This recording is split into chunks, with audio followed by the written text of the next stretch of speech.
I got another quick video for you guys. This is my 2018 highly accessorized Can-Am Defender.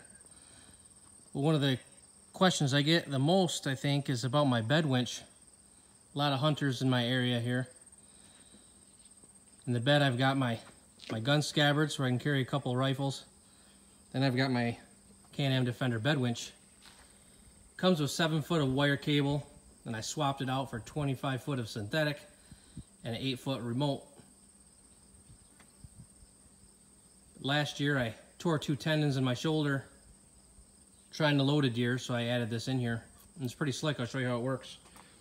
Use my decoy that I've got here. Field dress your deer. Get them all strapped up with whatever straps you have.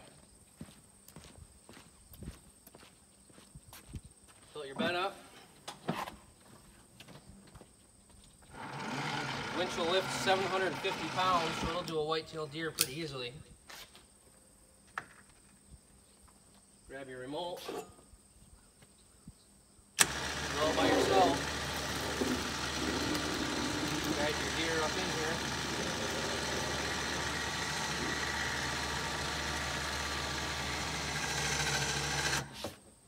Just as easy as that, you're ready to go.